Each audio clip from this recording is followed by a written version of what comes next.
강원도 내 최전방 명령을 어겨? 제7보병대대 연병장. 정신이 나갔군. 매서운 칼바람이 몰아치는 흙먼지 속에서 대대장 박동진 장난치는 건가, 중령의 한대위? 날카로운 네가 목소리가 맨날 내 명령을 확성기를 거역해. 찢을 듯 울려 퍼졌다. 정신 상태가 칼바람은 썩어 빠졌군. 병사들의 방한복을 뚫고 뼈를 모두 시리게 전방을 했지만 차단해. 연병장을 감도는 비상경보를 울려. 팽팽한 긴장감과 숨 막히는 침묵은 추위마저 잊게 만들었다. Defense Security Command has 군기가 arrived. 빠져도 단단히 빠졌어. And Major Kim 최전방 just confirmed 방어선이 everyone's 뚫리면 니들 목숨만 날아가는 줄 아나?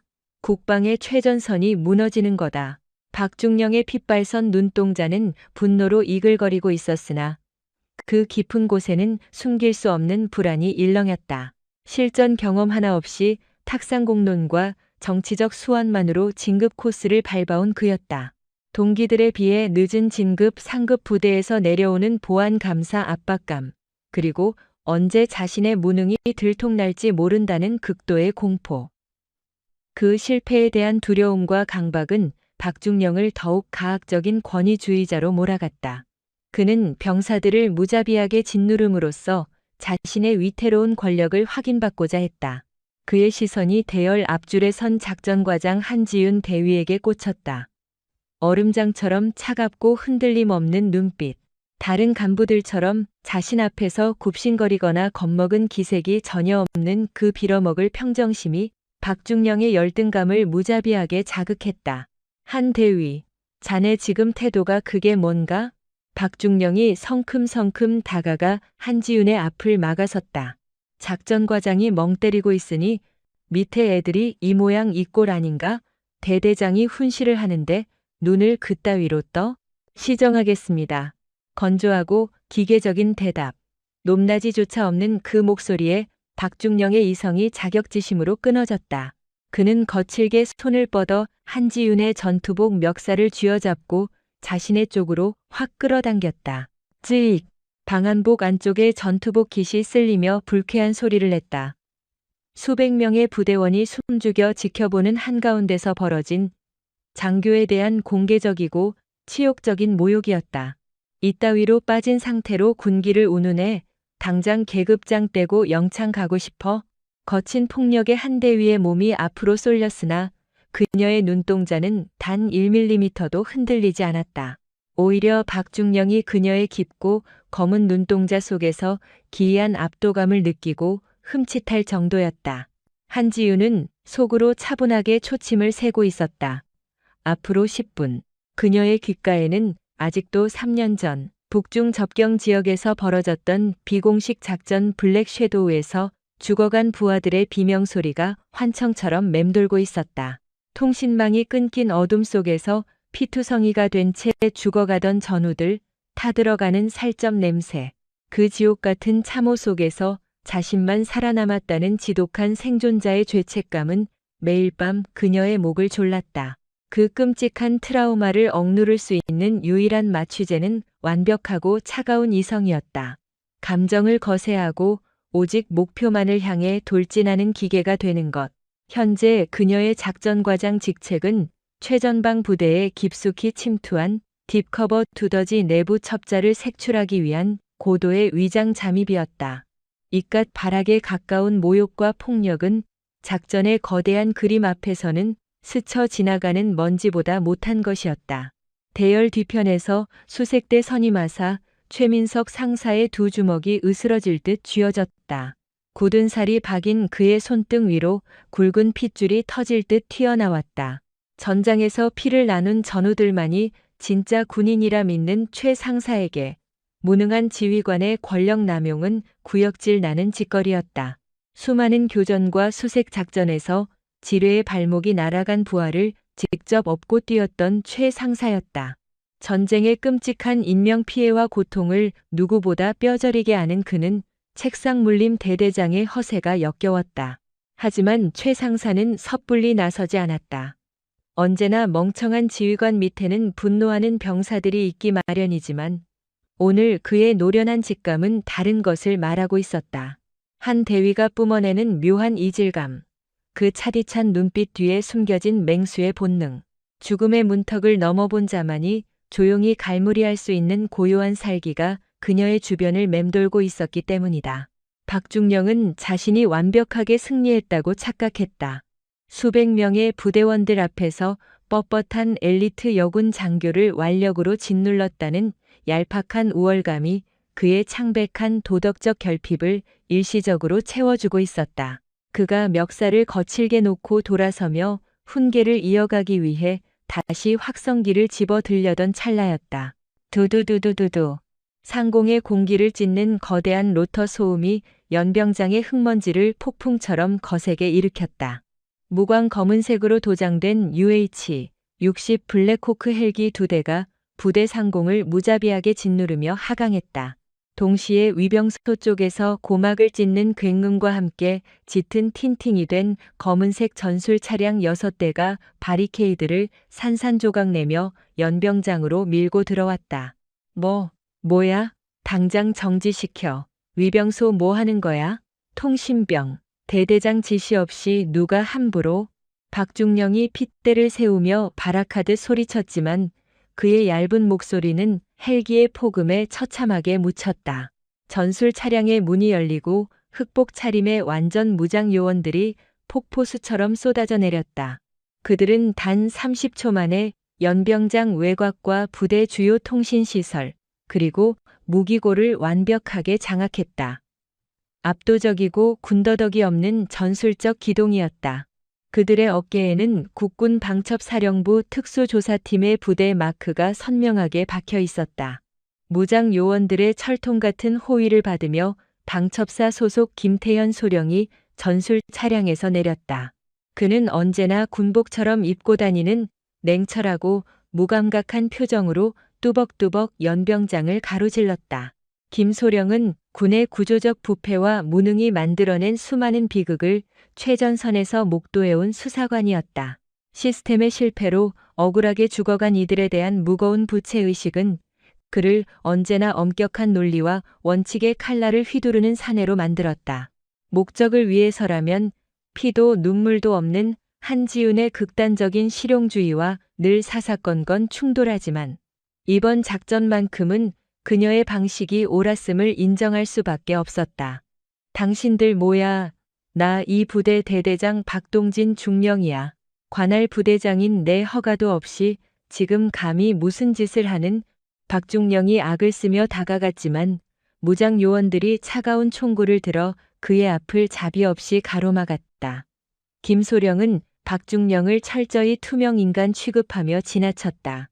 박중령의 입이 멍청하게 벌어진 순간 김소령이 묵직한 군화 발걸음을 멈춘 곳은 방금 전까지 멱살을 잡혀 고개를 숙이고 있던 한지윤 대위 앞이었다. 김소령이 한치의 오차도 없는 완벽한 각도로 경례를 올렸다. 국군 방첩사령부 특수조사팀 현 시간부로 제7보병대대 작전통제권 인수 및 통신망 장악 완료했습니다. 지시를 내려주십시오. 한지윤 팀장님. 연병장에 찬물을 끼얹은 듯한 무거운 정적이 감돌았다. 칼바람 소리조차 멈춘 것 같았다. 한지윤이 구겨진 전투복 깃을 툭툭 털어내며 천천히 고개를 들었다. 위장용으로 덮어두었던 무기력한 대위의 허울은 온데간데 없었고 그 자리에는 국방부 직할 특수정보국 DIA의 최고위급 블랙 요원이 서 있었다. 그녀의 눈빛은 비로소 사냥감을 물어뜯기 직전의 포식자처럼 번뜩였다. 박중령의 얼굴이 핏기가 가시며 시체처럼 새하얘졌다. 동공은 걷잡을 수 없이 확장되었고 호흡이 헐떡거리듯 가빠지며 다리가 사시나무 떨리듯 흔들렸다. 자신이 방금 전 수백 명의 부하들 앞에서 멱살을 잡고 흔든 그 여자가 별을 단 장군들조차 함부로 대하지 못하는 특수정보국의 그림자라는 사실을 깨닫는 데는 그리 오랜 시간이 걸리지 않았다. 그토록 두려워하던 실패와 추락이 현실의 지옥이 되어 덮치는 순간이었다. 한 대위, 아니, 한 팀장, 이게 대체 무슨, 내가 대대장인데? 박중령이 더듬거리며 애처로운 변명을 쥐어짜 내려 했으나 한지윤은 그에게 일말의 시선조차 주지 않았다. 김소령. 한지윤의 건조한 목소리가 얼어붙은 연병장의 공기를 예리하게 가르고 울렸다. 수고했습니다. 하지만 진입 타이밍이 예상 계산보다 14초 늦었습니다. 시스템 결함이라면 통신 정비관을 문책하고 전술적 오판이라면 작전 통제관인 김소령이 직접 책임져야 할 겁니다. 과정의 변수 따위는 무시하고 오직 완벽한 결과만을 묻는 한지윤의 냉혹한 지적에 김소령은 속으로 혀를 내둘렀지만 겉으로는 묵묵히 고개를 끄덕였다. 그녀의 방식이 잔인할지언정 틀린 적은 없었기 때문이다. 명심하겠습니다. 다음 지시를 대기 중입니다. 한지윤은 마침내 박중령을 향해 고개를 돌렸다. 곤충을 내려다보는 듯한 감정의 찌꺼기조차 남아있지 않은 서늘한 시선이었다. 박동진 중령. 당신은 군사기밀보호법 위반, 이적 행위 방조 및 직무유기 혐의로 일시간부로 직위 해제와 동시에 긴급 체포됩니다. 네, 내가 이적 행위 방조라니 난 모르는 일이야. 난 국가를 위해 평생을 바쳤어. 당신의 그 알량한 자격지심과 썩어빠진 권력욕 때문에 부대 관리가 마비된 사이 지난 한 달간 이 최전방 부대의 감시 자산 데이터 40%가 적성국으로 실시간 송출되었습니다. 내 부하들이 피 흘려 목숨 걸고 지킨 전선을 당신의 그 나약한 자존심과 무능이 팔아넘긴 겁니다. 그녀의 차가운 목소리 이면에는 과거 작전에서 잃었던 동료들에 대한 참담한 분노와 회한이 서늘하게 응축되어 있었다. 그 순간 대열에 부동자세로 서 있던 최민석 상사의 입가에 희미하고 거친 미소가 번졌다. 최 상사는 단숨에 이 상황의 본질을 파악했다. 저 여군은 안전한 후방 책상에 앉아 펜대나 굴리는 탁상공론의 화신이 아니었다. 죽음의 문턱을 넘어본 자, 부하가 흘린 피의 무게를 결코 잊지 않는 자, 자신이 기꺼이 피를 흘리며 전장에서 등 뒤를 맡길 수 있는 진짜 지휘관이었다. 한지윤이 통신 헤드셋을 장착하며 차갑게 명령을 내렸다. 현 시간부로 제7보병대대 전면 봉쇄 조치 럭다운을 발동한다. 그녀의 엄중한 명령이 무전망을 타고 전 부대에 동시다발적으로 하달되었다. 개미 새끼 한 마리도 이 부대를 빠져나갈 수 없다. 부대 내의 숨은 쥐새끼의 숨통을 끊을 시간이다. 현 시간부로 제7보병대대 전면 봉쇄 조치 럭다운을 발동한다. 한지윤 대위의 서늘하고도 건조한 명령이 무전망을 타고 전 부대에 동시다발적으로 하달되는 순간 연병장을 짓누르던 공기는 완전히 다른 질감으로 뒤바뀌었다. 방첩사 특수조사팀 소속의 흑복 요원들은 유령처럼 빠르고 치명적으로 움직였다. 부대 외곽 철책을 감시하는 주요 초소와 위병소는 단 3분 만에 통제되었고 외부 상급 부대와 연결되는 모든 군사 통신망과 인트라넷은 물리적으로 철저히 차단되었다. 완전한 고립. 개미 새끼 한 마리도 빠져나갈 수 없는 완벽한 밀실이 제7보병대대 위에 구축되었다. 연병장 한가운데 주저앉은 박동진 중령은 사시나무 떨듯 온몸을 떨고 있었다. 그의 안면 근육은 통제력을 잃고 파르르 경련을 일으켰고 이마에서는 굵은 식은땀이 비오듯 쏟아져 내렸다. 방금 전까지 수백 명의 부하들 위해서 절대 군주처럼 군림하며 한지윤의 멱살을 쥐고 흔들던 그의 알량한 권위는 이제 흑복들의 서늘한 총구와 한지윤의 진짜 정체 앞에서 한 줌의 먼지처럼 흩어져 버렸다. 하지만 박중령의 숨통을 진정으로 옥죄어 오는 공포는 단순한 권력의 상실이나 하극상에 대한 수치심이 아니었다. 그의 머릿속에 섬뜩한 벼락이 내리친 것은 한지윤이 내뱉은 이적 행위 방조라는 단어 때문이었다. 무기고, 탄약 재고 장부, 박중령의 동공이 찢어질 듯 확장되었다. 지난달 상급 부대의 강도 높은 전투 준비 태세 검열을 앞두고 그는 치명적인 비위를 저질렀다. 평소 부대 관리를 등한시한 탓에 발생한 K사, 고속유탄 기관총 탄약과 크레모와 수십 발의 결손을 숨기기 위해 그는 탄약 관리관을 압박하여 서류를 완벽하게 위조했다. 나아가 실사열을 피하기 위해 탄약고의 이중 잠금 장치를 임의로 해제해두고 시스템 오류로 위장해 두기까지 했다. 진급 심사를 코앞에 두고 무능한 지휘관이라는 낙인이 찍히는 것이 죽기보다 두려워 저지른 오직 자신의 안위만을 위한 이기적인 속임수였다. 그러나 부대 내에 적성국과 내통하는 두더지가 있고 감시 자산 데이터가 적에게 넘어갔다는 한지윤의 선언은 그 얄팍한 비리를 최악의 국가 반역죄로 둔갑시키고 있었다. 한 팀장님, 오해입니다. 나는 정말 아무것도 몰라. 박중령이 바닥을 기어 한지윤의 전투복 바짓단을 붙잡으려 애원했다. 그의 목소리는 수치심조차 잊은 채 짐승의 비명처럼 갈라져 있었다. 그래, 탄약 장부를 조금 건드린 건 맞습니다. 하지만 그건 그저 검열을 무사히 넘기기 위한 관행이었을 뿐이지 절대 적에게 무기를 넘기려고 한 게 아닙니다. 네, 내가 얼마나 국가에 충성했는데 내가 왜 이적 행위를 합니까? 그 더러운 손 치워. 한지윤이 차갑게 쏘아붙이며 군화발로 박중령의 손을 매정하게 쳐냈다. 그녀의 깊고 어두운 눈동자에는 일말의 연민이나 동정심조차 존재하지 않았다. 오직 벌레를 내려다보는 듯한 서늘한 경멸만이 가득했다. 당신의 그 역겨운 보신주의와 정치적 야심이 이적 행위의 완벽한 숙주가 되었다는 걸 아직도 모르는군. 당신이 검열을 피하겠답시고 무기고의 잠금을 해제하고 장부를 조작한 그 틈을 타서 지난 2주간 제3섹터 무기고에 보관되어 있던 K-21 소총 12정과 철갑탄이 영발, 그리고 고성능 폭약이 흔적도 없이 증발했어. 당신의 그 무능하고 나약한 핑계가 우리 부하들의 등에 꽂힐 비수를 적에게 직접 쥐어준 거다. 당신은 지휘관으로서 실패한 게 아니라 조국과 전우를 팔아넘긴 끔찍한 반역의 공범이야. 그 선언은 사형 선고나 다름없었다. 박중령의 얼굴은 이제 창백함을 넘어 시체 같은 잿빛으로 변했고 입술을 덜덜 떨며 숨을 헐떡이다. 이내 바닥에 고꾸라져 오열하기 시작했다. 무능함을 덮기 위한 조작이 반역의 증거가 되어버린 이 비참한 현실 앞에서 그가 그토록 지키고자 했던 엘리트 장교로서의 알량한 자존심은 산산조각이 났다.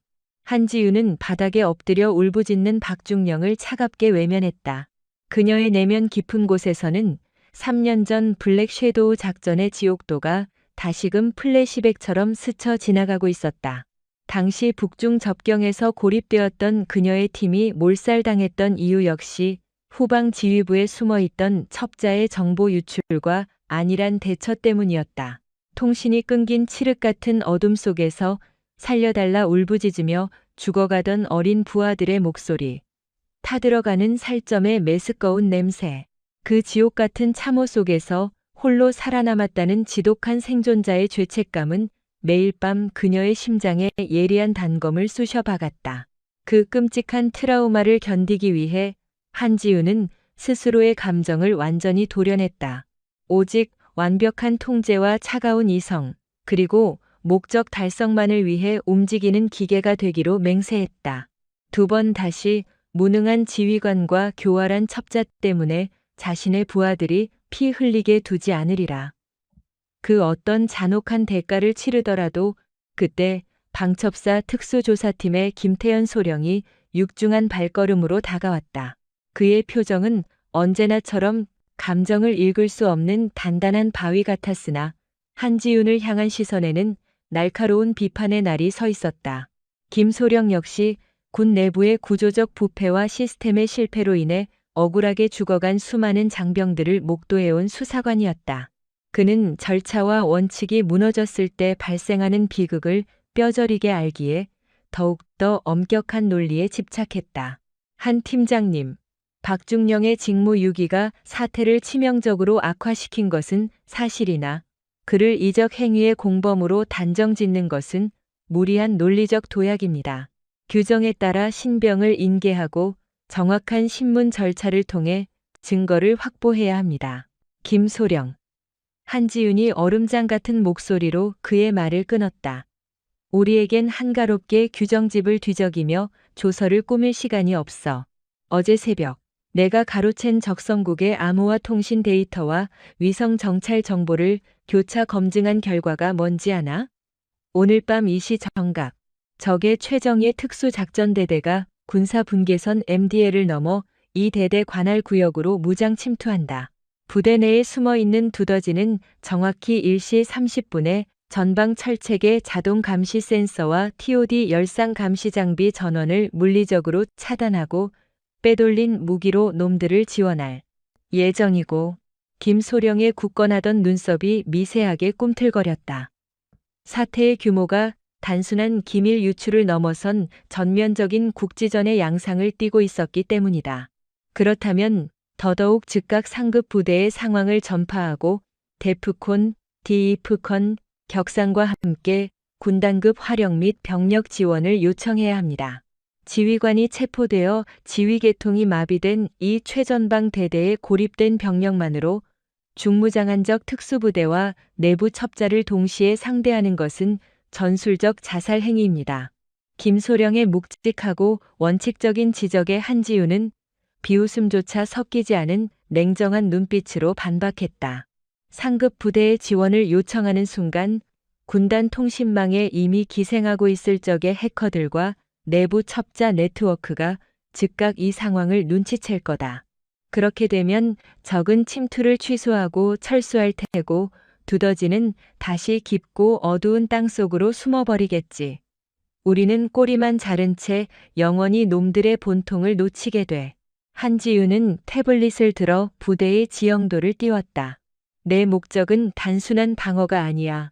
이 제7보병대대 전체를 거대한 쥐덫으로 삼아 내부의 첩자와 침투하는 적 특수부대를 오늘 밤 이 연병장에서 한꺼번에 몰살시키는 거다.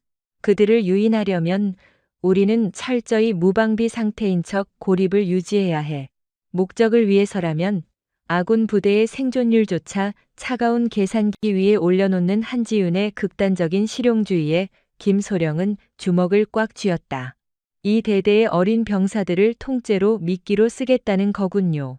당신의 그 오만하고 독단적인 작전 통제가 또 다른 무고한 피를 부를 수 있다는 생각은 안 하십니까? 절차를 무시한 극단적인 작전이 불러온 3년 전의 그 참사처럼 말입니다. 김소령의 입에서 튀어나온 3년 전이라는 금기어에 한지윤의 눈빛이 살기로 번뜩였다.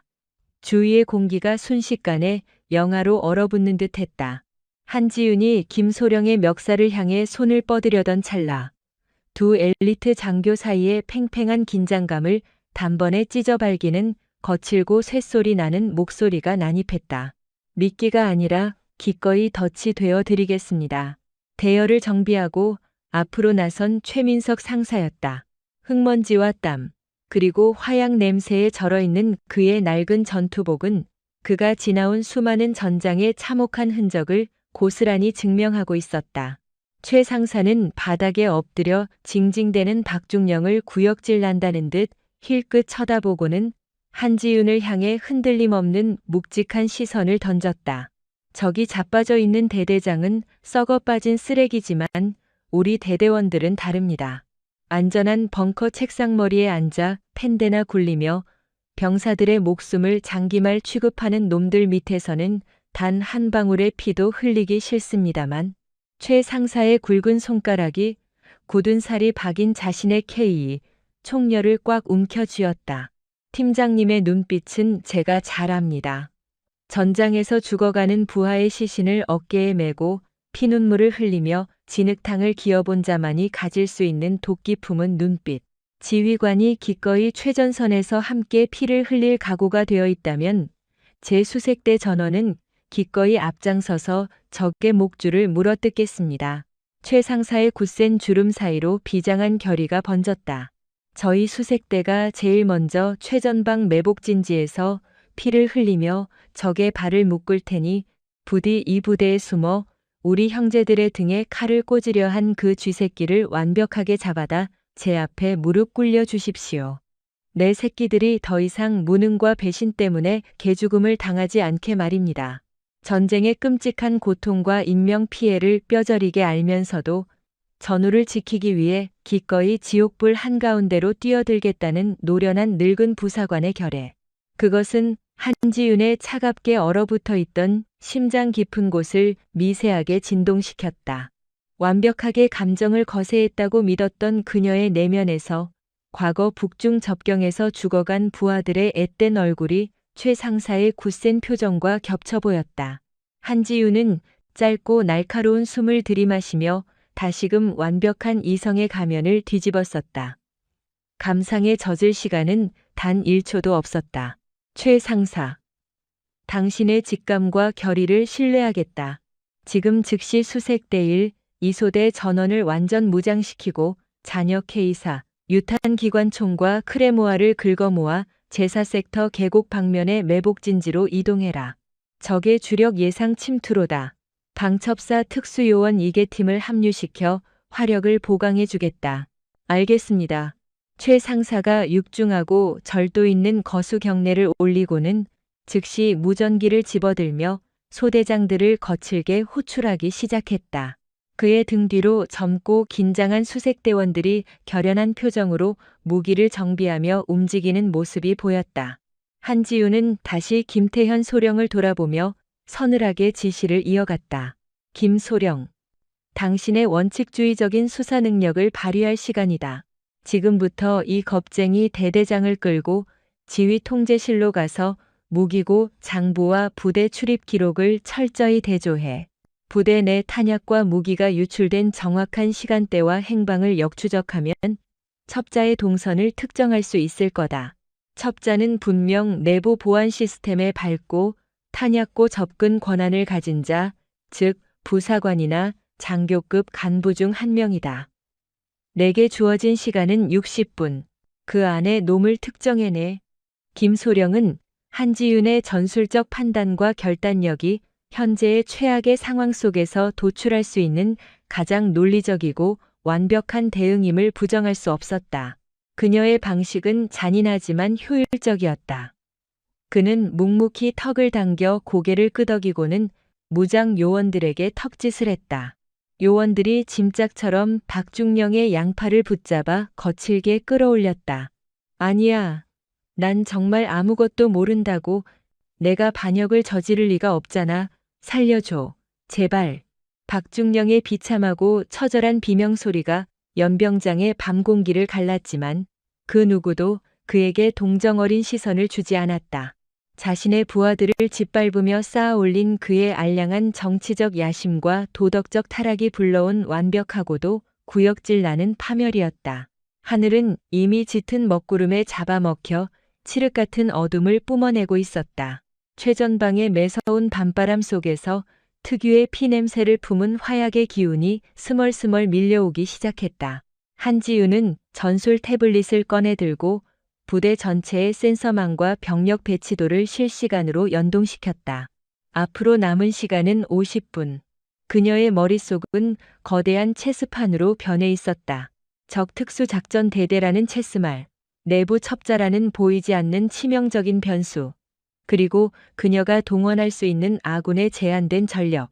3년 전 그녀의 숨통을 조였던 지옥의 그림자가 다시 한번 짙게 들이오고 있었지만 이번에는 달랐다. 그녀는 더 이상 속수무책으로 부하들을 잃고 피눈물을 흘리던 무력한 대위가 아니었다. 그 순간 한지윤의 태블릿 귀퉁이에 작게 띄워놓은 보안 인트라넷 감시 화면에서 핏빛의 붉은 경고등이 소리 없이 전멸하기 시작했다. 경고, 제사섹터 통신 릴레이 서버, 물리적 단선 및 비인가 접근 감지.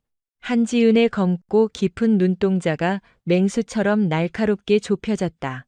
쥐새끼가 마침내 움직이기 시작했다. 부대가 전면 봉쇄되어 도망칠 곳이 사라진 밀실 속에서 침투하는 적들과 호응하기 위해 살기 위한 발악을 시작한 것이다. 한지윤은 허리춤에 찬 KO 권총을 뽑아 들고 슬라이드를 거칠게 당겨 장전했다.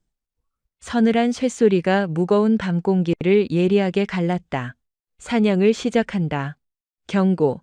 제사섹터 통신 릴레이 서버, 물리적 단선 및 비인가 접근 감지, 핏빛으로 전멸하던 한지윤 대위의 전술 태블릿 경고등이 꺼짐과 동시에 제7 보병대대 전체를 밝히고 있던 서치라이트와 막사의 조명이 일제히 단말말을 내지르며 소등되었다.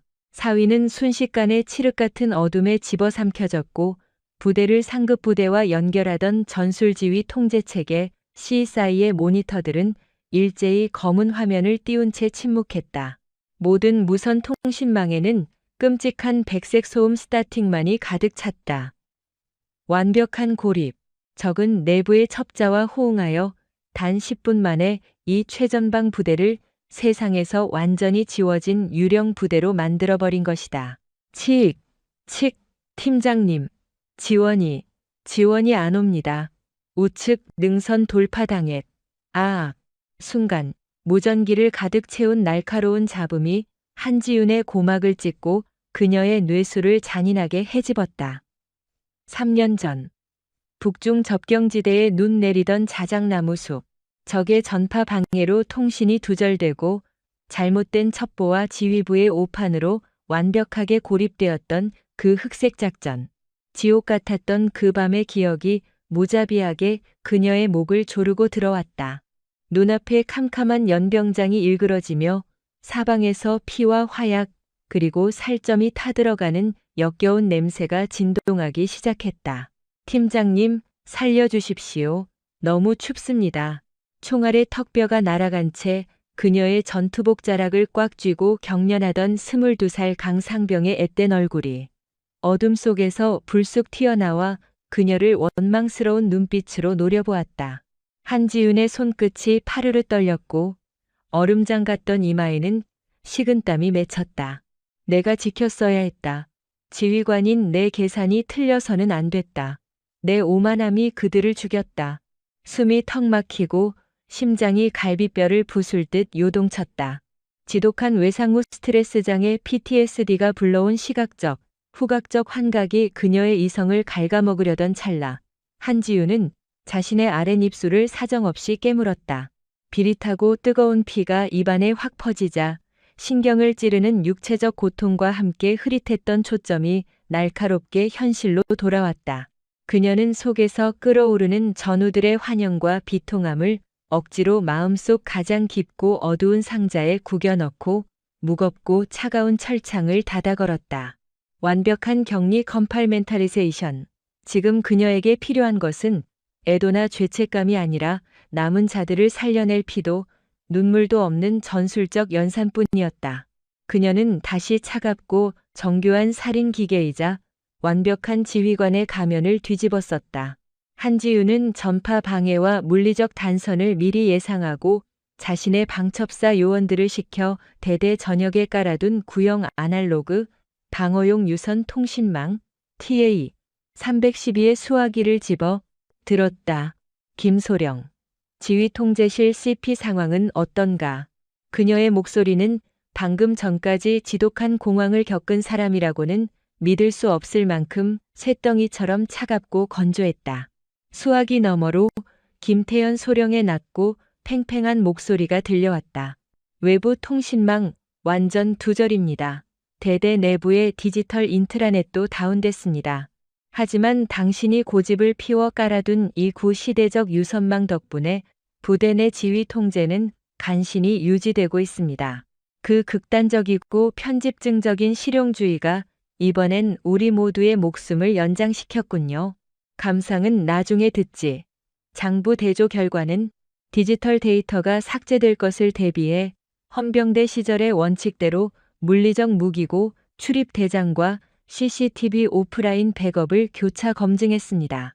범인은 3중대 소속 작전장교 하진우 대위입니다. 그는 이 시간 전 작전 준비를 핑계로 자신의 직위를 이용해 K4 곡폭탄과 야간 투시경 다수를 빼돌렸고 위병소 출입 기록을 조작했습니다. 현재 그의 위치는 제4섹터 배전반 인근으로 추정됩니다. 김소령의 뒤편으로는 난 아니야. 하대위가 날 배신한 거라고 난 그저 진급을 위해 위에서 시키는 대로 약간의 편의만 봐줬을 뿐이야. 라며 발악하는 박동진 중령의 추잡하고 비참한 울음소리가 들려왔다. 김소령은 혐오감을 숨기지 않으며 서늘하게 덧붙였다. 저 겁쟁이 대대장은 자신의 치부를 덮고 진급을 보장받기 위해 군사 보안을 하대위에게 일임했고 하대위는 그 권한을 이용해 부대의 눈과 귀를 적성국에 팔아넘긴 겁니다. 적들에게 내부에서 문을 열어주는 대가로 완벽한 도주로와 망명을 약속받았겠죠. 완벽한 논리군, 인과관계가 명확해졌어. 한지윤이 권총의 슬라이드를 당기며 지시했다.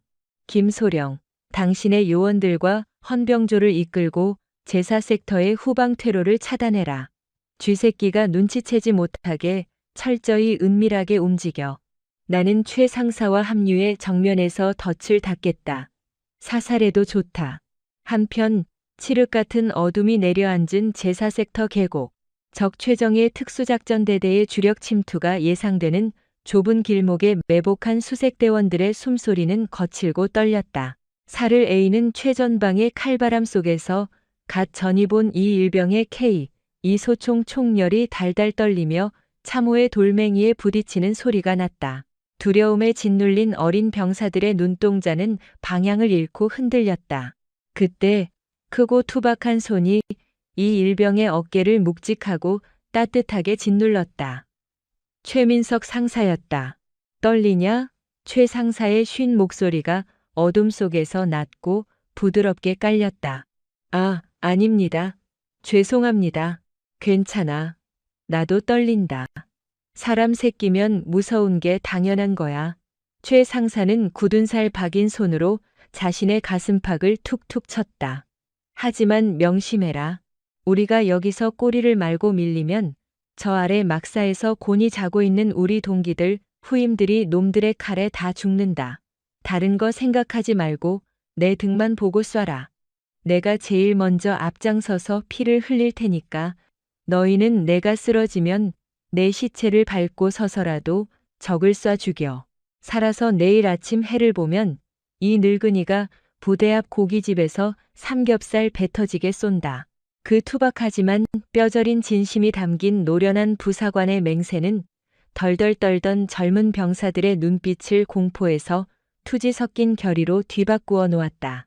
전우를 위해 기꺼이 지옥불에 먼저 뛰어들겠다는 최 상사의 리더십은 책상머리의 이론과 규정만으로는 결코 만들어낼 수 없는 전장의 거룩한 인간애이자 흔들리지 않는 참이었다.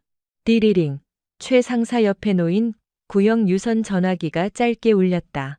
최 상사, 쥐새끼의 정체는 작전장교 하대위다. 그가 지금 통신 릴레이 서버를 완전히 끊어버리고 너희 매복진지 전방 300m 지점의 철책 감시 센서를 물리적으로 무력화하기 위해 이동 중이다. 한지윤의 건조하고 날카로운 목소리였다. 적 특수부대 선발대도 정확히 그곳으로 접근 중이다. 조명탄 사격 대기 K4 유탄기관총과 크레모아의 조준선을 배전 반합 공터 좌표 알파 3로 고정해라. 내 신호가 떨어지기 전까지는 절대 교전 금지다. 하대위 그 개자식이 감히 우리 새끼들을 팔아넘겨. 알겠습니다. 지시가 떨어지기 전까지는 숨소리도 내지 않겠습니다. 최 상사는 분노로 이를 갈며 크레모아 격발기를 꽉 움켜쥐었다. 한지윤은 KO 권총을 든 채 소리 없이 어둠 속을 미끄러지듯 이동했다. 그녀의 머릿속은 오직 지형지물, 적의 이동 속도, 풍향, 그리고 아군의 교전 반경을 계산하는 차가운 알고리즘으로만 가득 차 있었다. 그녀는 적이 부대가 무력화되었다고 믿게끔 어둠이라는 공포를 역으로 이용해 완벽한 살상 구역 킬존을 짜놓았다. 감정을 철저히 배제한 그녀의 전술적 판단은 마치 면도날처럼 예리하고 잔혹했다. 제사 섹터 철책 인근, 짙은 밤안개 속에서 랜턴의 미세한 불빛이 새어나왔다. 하 대위가 볼트 커터를 들고 마지막 자동 감시 센서의 광 케이블을 끊어내고 있었다. 툭! 센서의 전원이 꺼지는 소리와 함께 철책 너머 비무장지대 DMZ의 억새밭이 스스슥거리며 기괴하게 갈라졌다. 위장면통을 한 채 야간 투시경과 소음기가 장착된 특수총기로 무장한 적, 특수작전대대의 짐승 같은 그림자들이 하나둘씩 모습을 드러냈다. 유령들이 마침내 물리적 실체를 드러낸 것이다. 하 대위는 생존에 대한 안도감과 조국을 배신한 대가로 얻어낼 권력에 대한 비열한 환희가 섞인 미소를 지으며 적들을 향해 손전등으로 짧게 2번 신호를 보냈다. 적의 선발대 20여 명이 철책에 절단된 계구부를 통과해 이쪽으로 발을 내딛는 순간이었다. 그들은 대한민국 국군이 완벽하게 눈과 귀를 잃었다고 확신하고 있었다. 지금이다. 어둠 속에 완벽하게 동화되어 있던 한지윤이 손에 쥔 유선 신호기의 버튼을 눌렀다. 최상사, 덫을 닫아라. 갈겨. 탄. 한지윤의 권총에서 뿜어진 예광탄 한 발이 칠흑 같은 밤하늘을 예리하게 가르며 하대 위의 발밑에 꽂혔다. 그것은 완벽하게 세팅된 거대하고 잔혹한 쥐덜이 작동하는 신호탄이었다. 쏴라. 최 상사의 분노에 찬 짐승 같은 포효와 함께 하늘로 솟구친 세 발의 조명탄이 밤의 장막을 찢어발기며 대낮처럼 계곡을 밝혔다. 조명탄의 눈부신 마그네슘 불빛 아래 완벽한 무방비 상태라 믿고 침투하던 적 특수부대원들과 그들을 맞이하며 환히 웃고 있던 하 대위의 경악에 찬 얼굴이 고스란히 드러났다. 자신이 안전한 도피처로 건너간다고 믿었던 하 대위의 얼굴은 자신의 목숨을 노리는 수십 개의 총구가 자신을 정조준하고 있다는 사실을 깨닫자 말 그대로 백지장처럼 새하얗게 질려버렸다. 지옥에 온 걸 환영한다. 벌레 새끼들아. 한지윤의 차가운 읍조림이 공기 중으로 흩어지기가 무섭게 능선 전체에서 숨을 죽이고 있던 수색대원들의 K2 소총과 K4 유탄 기관총 그리고 수십 발의 크레모아가 일제히 지옥의 불을 뿜어냈다. 쾅! 두두두두두. 무자비한 화력의 비가 적들을 향해 쏟아지기 시작했다. 유령 부대의 억울한 침묵이 피비린내 나는 처절한 복수극의 서막으로 부활하는 순간이었다. 크레모아 수십 발이 일제히 격발하며 토해낸 수만 개의 쇠구슬은 자비라는 단어를 알지 못했다. 계곡 전체를 뒤흔든 고막을 찢는 폭음과 함께 조명탄의 눈부신 하얀 불빛 아래 서 있던 하대위의 몸은 순식간에 붉은 핏물과 너덜거리는 살점으로 찢겨나갔다. 불과 10분 전까지만 해도 여군의 군복을 잡아당기며 공개적으로 모욕하던 오만하고 비열한 간부의 모습은 온데간데 없었다. 완벽한 도주로와 망명을 꿈꿨던 조국을 팔아넘긴 배신자의 최후는 그저 아군과 적군 양쪽의 교차 화망 한가운데서 겪는 비참하고 끔찍한 도륙일 뿐이었다. 하대위의 형체를 알아볼 수 없게 훼손된 시신이 차가운 흙바닥에 나동그라지기도 전에 전장은 본격적인 지옥으로 돌변했다. 사격해. 한 놈도 살려보내지 마라. 최민석 상사의 야수 같은 포효가 매복진지의 정막을 완전히 박살냈다.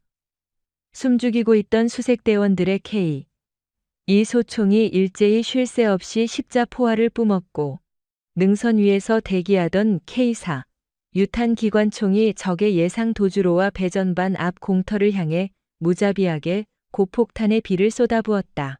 쾅! 연쇄적인 폭발 속에서 적의 선발대 몇 명이 팔다리가 잘려나간 채 뒹굴었다. 하지만 철책을 넘어온 적 최정예 특수작전대대는 평범한 보병이 아니었다. 극심한 기습의 혼란과 압도적인 화력의 열세 속에서도 놈들의 반격은 섬뜩할 정도로 빠르고 조직적이었다.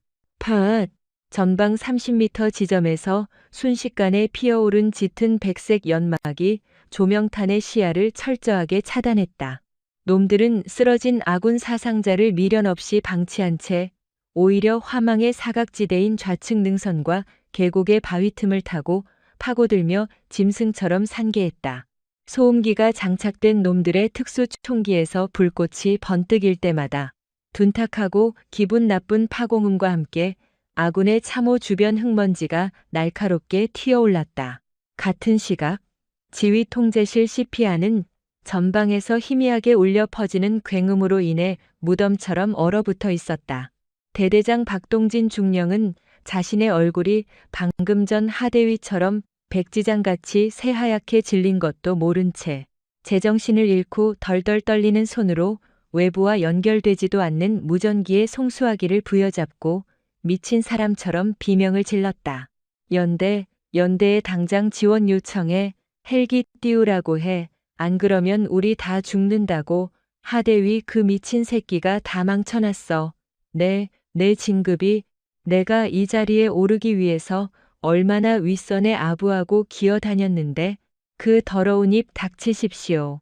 김태현 소령의 차갑고 묵직한 목소리가 박중령의 추잡한 히스테리를 단숨에 짓눌렀다.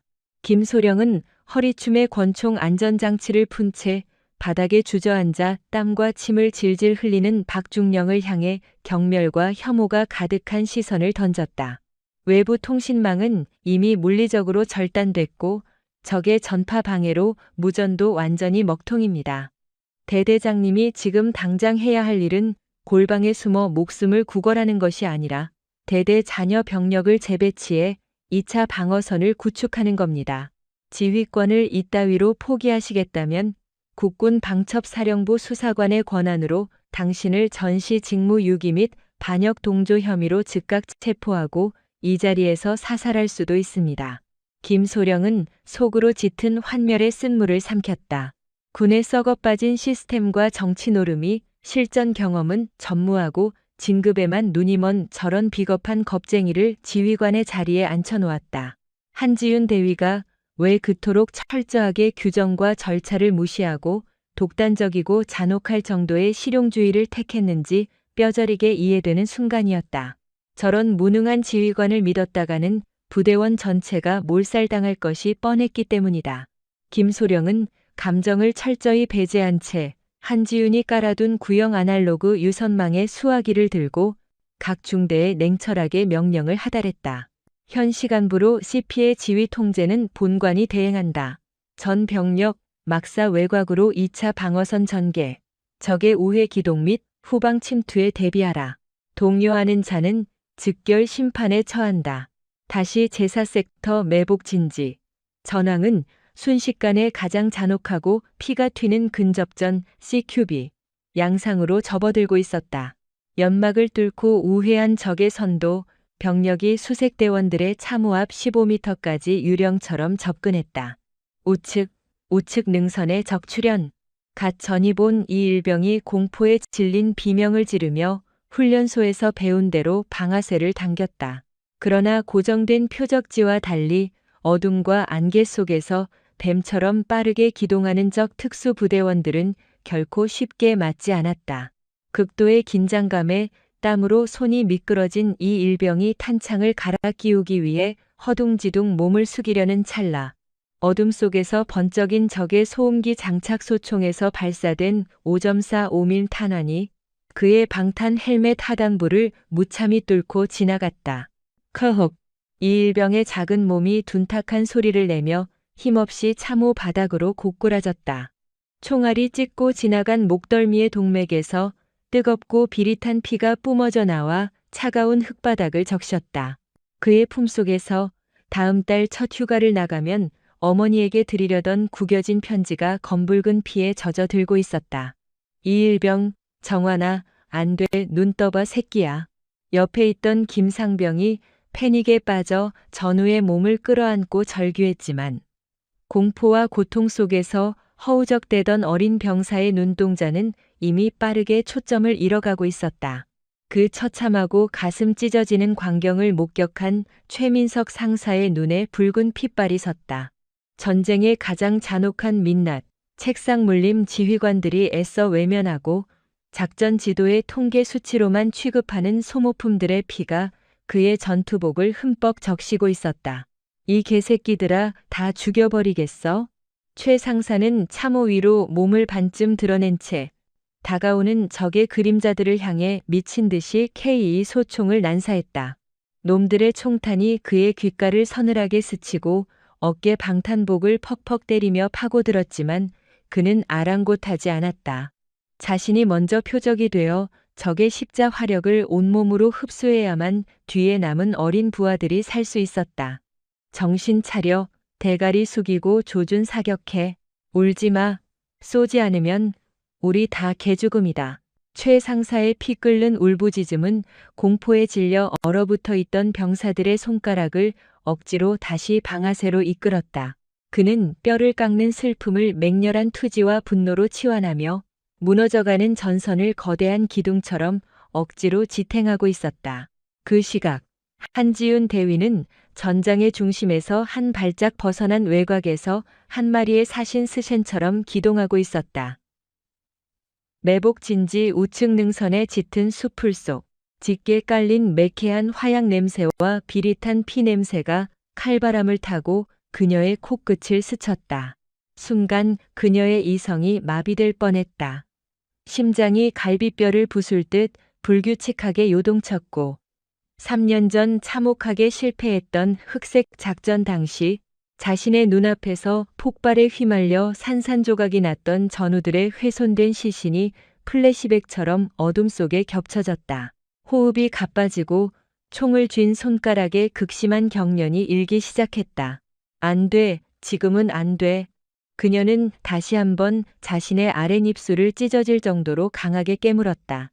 입안을 가득 채우는 날카로운 통증과 피맛이 그녀의 흐릿해지는 초점을 강제로 현실로 되돌려 놓았다. 그녀는 마음속 가장 깊고 어두운 곳에 있는 강철 벙커에 전우들의 비명과 자신의 끔찍한 죄책감을 모조리 쑤셔넣고 거대한 자물쇠를 채웠다. 완벽한 격리, 컴팔멘탈리제이션. 감정은 사치다. 오직 전술적 연산 택티컬 컴퓨테이션만 남겨라.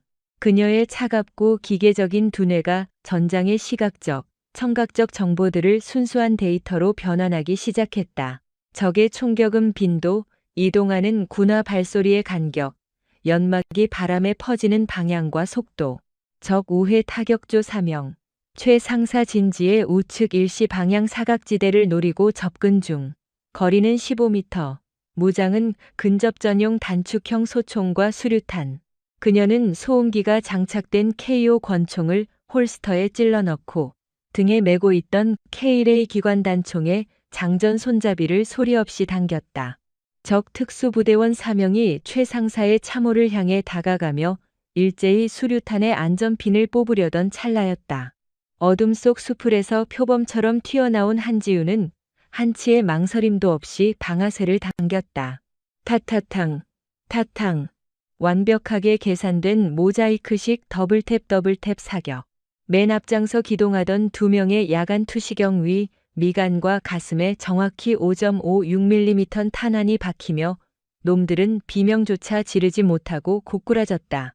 동료의 죽음에 뒤따르던 2명이 기겁하며 한지은을 향해 총구를 돌렸지만 실전의 지옥에서 단련된 그녀의 반사신경이 압도적으로 빨랐다. 한지은은 몸을 납작하게 낮추며 슬라이딩함과 동시에 세 번째 적의 무릎 관절을 쏴 주저앉히고 놈의 턱 밑으로 총구를 밀어넣어 방아쇠를 당겼다.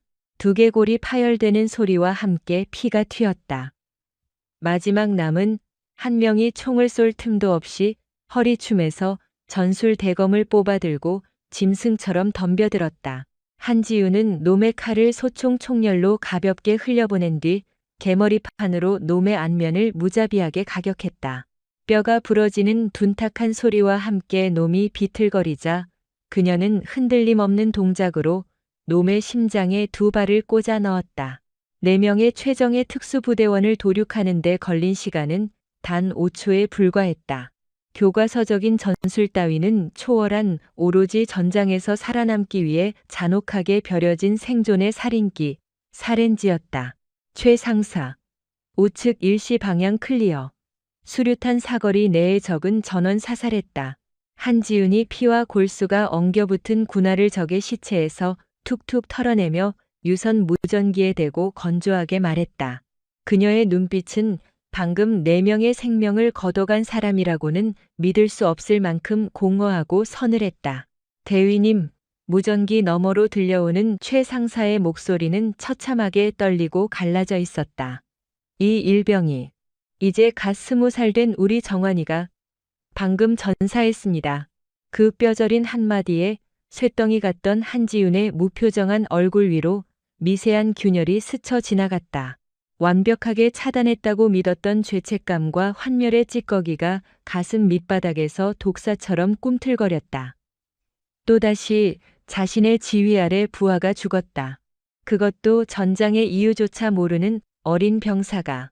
하지만 그녀는 차오르는 숨을 삼키며 그 감정마저도 잔혹하게 짓뭉개버렸다.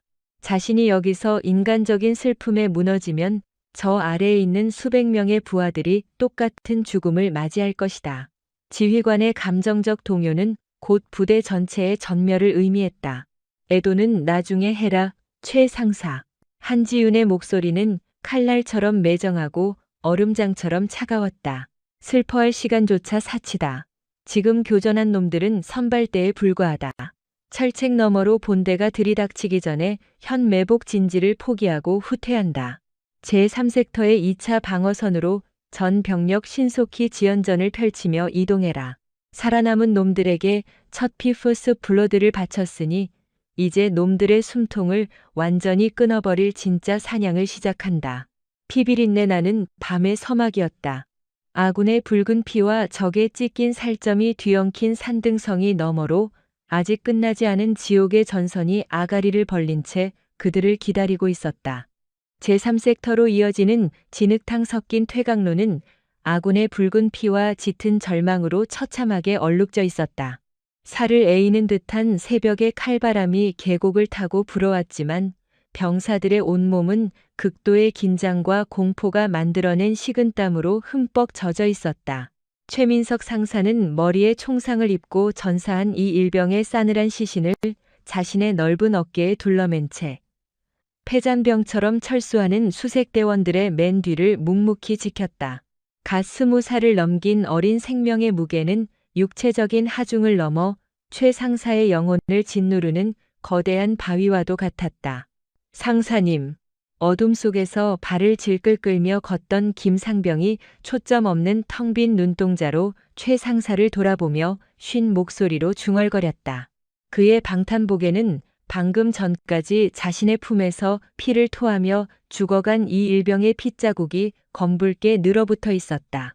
적들이 어떻게 우리 참호의 우측 능선 사각지대를 그렇게 정확히 알고 파고든 겁니까? 연막탄이 퍼지는 방향도 우리가 시야를 잃는 타이밍도 전부 알고 있었던 것처럼 마치 위에서 우리를 내려다보고 있는 것 같았습니다. 최 상사는 굳게 담은 턱을 파르르 떨 뿐 아무런 대답도 할 수 없었다. 김상병의 말이 맞았다. 실전 경험이 풍부한 최 상사의 직감도 동일한 경고를 보내고 있었다. 적의 기동은 단순한 사전 정찰의 결과물이라기엔 지나치게 정교하고 악랄했다. 그것은 내부의 적, 아군의 심장부에 숨통을 대고 있는 두더지가 존재한다는 명백한 방증이었다. 우리 중에 적과 내통하는 배신자가 있다. 그 끔찍한 사실은 전염병처럼 생존자들의 이성을 무자비하게 갉아먹기 시작했다. 눈앞에서 빗발치는 적의 총탄보다 더 무서운 것은 지금 내 등에 등을 맞대고 있는 전우가 언제 내 뒤통수에 총구를 겨눌지 모른다는 지독한 의심이었다. 병사들은 철수하는 내내 서로의 눈치를 보며 소총의 안전장치를 불안하게 만지작거렸다. 의심과 피해망상이 빚어낸 심리적 압박감은 살아남은 이들의 멘탈을 이미 한계치 너머로 산산조각 내고 있었다. 같은 시각 후방 지하 벙커에 차려진 임시 지휘소 CP의 공기는 질식할 것처럼 무겁고 탁했다. 최전방에서 부하들이 피를 흘리며 죽어가고 있는 와중에도 박동진 중령은 흙먼지 하나 묻지 않은 다림질된 전투복 차림으로 상황판 앞을 신경질적으로 서성거렸다. 도대체 1차 방어선이 이렇게 허무하게 뚫리는 게 말이 돼? 작전 장교. 당장 예비대 전 병력 투입해서 원래 진지 탈환해. 내 진급 심사가 당장 다음 달인데 상급 부대에 이렇게 무기력하게 밀렸다고 보고할 셈이야? 박중령의 목소리는 지휘관의 위험이라고는 찾아볼 수 없는 순수한 공포와 히스테리로 날카롭게 갈라져 있었다. 실전 경험이 전무한 그는 전황의 본질을 파악하기보다는 자신의 화려한 군 경력에 흠집이 날 것을 더 두려워했다. 병사들의 목숨이 갈려나가는 참혹한 현실 앞에서도 오직 자신의 안위와 권력만을 걱정하는 비겁자의 낯뜨거운 민낯이었다. 그의 등 뒤에서 국군 방첩사령부 수사관 김태현 소령은 박중령의 헛소리를 철저한 무시로 일관한 채 3대의 전술 컴퓨터 모니터만 서늘한 눈빛으로 노려보고 있었다. 그의 차갑고 분석적인 두뇌는 전방에서 쏟아져 들어오는 무선 교신 기록, 적의 기동 경로, 아군의 피해 위치 등 파편화된 로우 데이터를 맹렬한 속도로 재조립하고 있었다. 시스템의 부패가 만들어낸 박중령 같은 무능한 지휘관을 현장에 방치했다는 무거운 죄책감이 김소령의 가슴 한구석을 찌르고 있었지만 그는 감정에 휘둘리지 않고 오직 차가운 논리의 영역에 자신을 가두었다. 이상하다. 김소령의 미간이 좁혀졌다. 그의 손가락이 키보드를 빠르게 두드리며 세 장의 전술 지도를 모니터 위에 겹쳐 띄웠다. 전방 초소의 아날로그 유선 통신망이 절단된 직후부터 적의 우회 기동 타격대 사계조가 침투한 경로는 소름 돋게도 정확히 하나의 패턴을 그리고 있었다. 그것은 박중령이 불과 30분 전 자신의 직감이라는 알량한 이유로 임에 변경했던 야간 매복 진지들의 교차 사격 사각지대 데스페이스와 단 1m의 오차도 없이 완벽하게 일치했다. 이건 단순한 작전 계획서 사전 유출이 아닙니다. 김소령이 건조하지만 묵직한 목소리로 벙커 안의 소란을 단숨에 잠재웠다. 그의 핏발선 눈동자가 상황판을 짚고 있는 박중령을 향했다. 적들은 아군의 방어선 변동 사항을 실시간 리얼타임으로 전송받고 있습니다. 단순한 정찰 자산으로는 이렇게 짧은 시간 안에 아군의 사각지대를 완벽하게 매핑할 수 없습니다. 두더지는 지금 이 순간에도 부대 내에서 활동하며 통신 보안망의 맹점을 통해 적의 타격대에게 아군의 취약 좌표를 찍어주고 있는 겁니다. 김소령의 뼈 때리는 분석에 벙커 안의 참모들은 찬물을 뒤집어 쓴 듯 경악했다. 아군 내부에 적의 스파이가 실시간으로 교신을 주고받고 있다는 사실은 부대의 완전한 붕괴를 의미했다. 정확한 분석입니다. 김소령님. 그때 벙커의 육중한 철문이 쇳소리를 내며 열리고 한지윤 대위가 안으로 들어섰다. 그녀의 모습은 그야말로 지옥에서 갓 걸어 나온 사신 스승과도 같았다. 야전 상의는 방금 전 자신이 도륙한 적 특수부대원들의 피로 검붉게 물들어 비릿한 냄새를 풍겼고 뺨에는 찢어진 파편에 스친 상처가 훈장처럼 길게 패여 있었다. 그러나 한 대위의 눈빛은 인간적인 감정이나 살육에 대한 피로감 따위는 완벽하게 거세된 차갑게 얼어붙은 흑요석처럼 공허하고 서늘했다. 불과 20분 전 그녀는 어린 병사의 죽음 앞에서 3년 전 자신의 흑색 작전 실패로 전멸했던 전우들의 끔찍한 환영을 보았다. 극심한 외상 후 스트레스 장애 PTSD와 생존자의 죄책감이 그녀의 영혼을 찢어발기려 했지만 한지윤은 마음속 가장 깊은 곳에 있는 강철 금고 안에 그 모든 인간성을 쳐넣고 거대한 자물쇠를 채웠다. 목표 달성을 위해서라면 아군의 희생마저 전술적 장기말로 써먹을 수 있는 피도 눈물도 없는 기계가 되어야만 했다.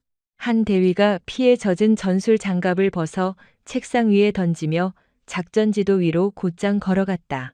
적들이 실시간 유출 데이터를 기반으로 움직인다는 것은 역으로 말해 놈들이 우리가 흘리는 정보를 전적으로 맹신한다는 뜻이기도 하죠.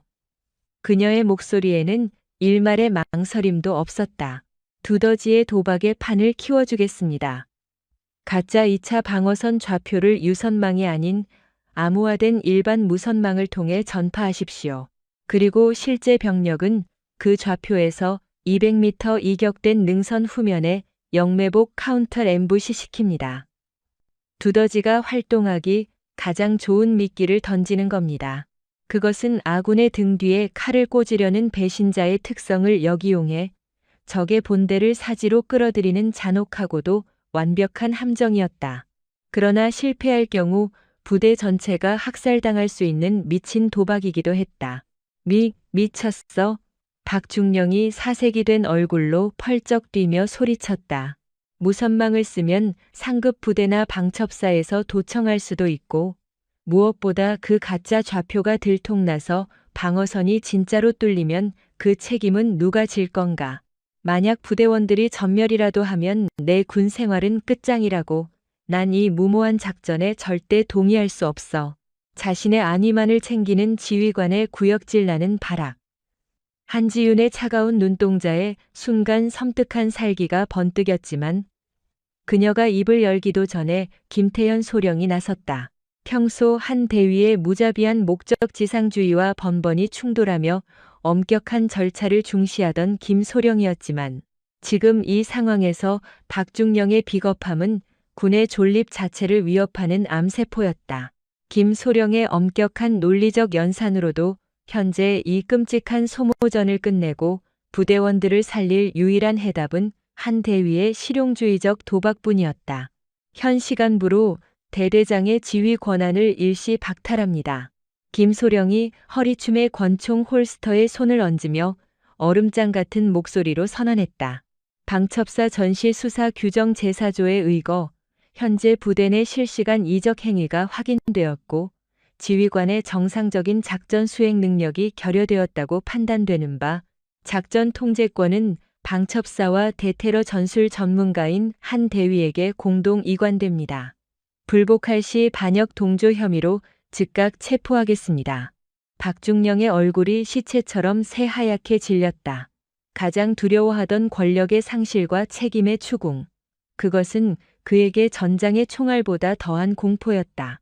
그가 입을 뻐끔거리며 주저앉는 사이 한 대위는 지체 없이 무전기를 집어들었다. 그 시각 제3섹터의 2차 방어선 참호 속 살을 에이는 듯한 칠흑 같은 어둠 속에서 수색대원들은 숨을 죽이고 있었다. 무전기를 통해 각 분대에 하달된 새로운 가짜 방어선 좌표.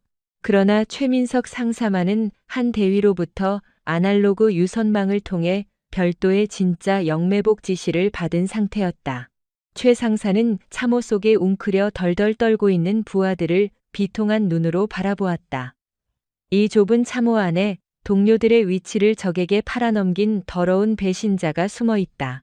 방금 전까지 전우의 죽음에 오열하던 김상병도 공포에 질려 기도문을 중얼거리는 박일병도 모두 용의자였다. 병사들 역시 그 사실을 본능적으로 직감하고 있었다. 서로가 서로를 곁눈질로 감시하며 언제든 아군을 향해 방아쇠를 당길 수 있도록 손가락에 잔뜩 힘을 주고 있었다. 적의 포탄이 떨어지는 소리보다 바로 옆 전우의 가쁜 숨소리가 그들의 신경을 더 날카롭게 찢어놓고 있었다. 의심과 배신이라는 맹독이 형제애로 뭉쳐있던 부대를 안에서부터 무참히 썩어 들어가게 만들고 있었다. 버텨라. 제발 이성이 끊어지기 전까지만 버텨다오. 최 상사는 이마로 흘러내리는 피땀을 닦아내며 소총의 개머리판을 어깨에 강하게 밀착시켰다. 이 미치광이 같은 의심의 지옥을 끝내기 위해서라도 저 빌어먹을 두더지 새끼가 미끼를 물어주어야만 했다. 침묵이 천년처럼 길게 느껴지던 그때였다. 미끼를 물었습니다. 김소령의 서늘한 목소리가 최 상사의 무전기 이어폰을 타고 흘러나왔다. 한 대위가 파놓은 함정, 가짜 사각지대를 향해 적의 본대가 기동을 시작했다는 뜻이었다. 그리고 그것은 동시에 이 부대 안에 숨어있는 누군가가 방금 전 무선으로 하달된 가짜 좌표를 은밀하게 적에게 송신했다는 완벽하고도 소름 끼치는 증거였다. 전장에는 폭풍 전야의 죽음보다 무거운 정적이 내려앉았다. 살을 찢는 배신자와 피에 굶주린 사냥꾼들의 시선이 칠흑 같은 안개 속에서 교차하고 있었다. 한지윤 대위가 짠 피의 판 위에서 이제 진짜 잔혹한 사냥이 시작되려 하고 있었다. 미끼를 물었습니다. 김태현 소령의 건조하고 묵직한 음성이 질식할 듯한 벙커의 공기를 단숨에 얼어붙게 만들었다. 그의 손가락이 키보드를 두드리자 전술 통제기 모니터 위로 붉은 점들의 궤적이 나타났다. 적의 우회 기동 타격대 사계조가 한지윤 대위가 의도적으로 흘린 가짜 좌표 604고지 능선 하단의 사각지대를 향해 맹렬한 속도로 결집하고 있었다. 예상했던 대로입니다. 한 대위가 핏자국이 엉겨붙은 무전기를 고쳐 쥐며 서늘하게 중얼거렸다. 적은 우리 내부에 심어둔 정보원의 데이터를 한치의 의심도 없이 맹신하고 있습니다. 그리고 그 오만한 신뢰가 오늘 밤놈들의 무덤이 될 겁니다. 한지윤의 내면에서는 여전히 3년 전 참극의 비명소리가 지옥의 메아리처럼 울려 퍼지고 있었다. 대위님, 살려주십시오.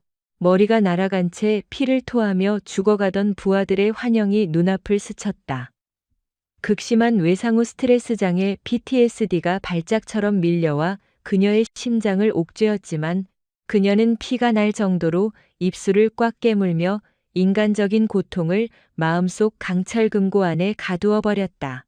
지금 단 한 줌의 감정이라도 노출한다면 남은 병사들마저 저 칠흑 같은 사냐에서 몰살당한다. 스스로를 피도 눈물도 없는 완벽한 사륙의 톱니바퀴로 전락시키는 것. 그것만이 이 지옥에서 아군을 구원할 유일한 전술이었다. 전 포병 전력 604고지 가짜 방어선 좌표로 TOT 일제 사격, 화력 집중 대기, 보병 예비대 200m 이격된 능선 후면의 영매복 카운터 엠부시 진지에서 교전 준비.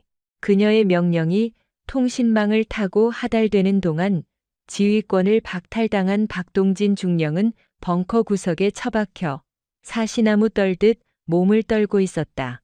불과 10분 전까지만 해도 여군이라는 이유로 한 대위의 군복을 잡아당기며 공개적으로 모욕하던 기고만장한 모습은 온데간데 없었다. 빳빳하게 다려진 군복의 깃이 무색할 정도로 그의 몰골은 비참하고 추악했다. 이대로 있다간 다 죽는다. 아니, 살아서 돌아간다고 해도 내 진급은 끝장이야. 지휘권임의 박탈이라니 군사재판에 회부되어 불명예 전역을 당할 수도 있어. 극한의 공포 속에서 박중령의 얄팍한 머릿속에 기만적이고 비열한 타협안이 떠올랐다.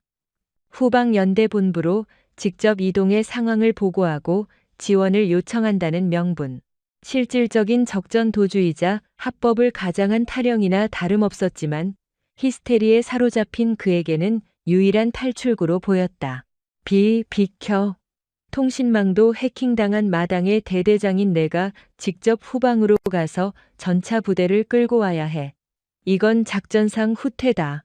박중령이 핏발선 눈으로 소리치며 철문을 향해 돌진하려 했다.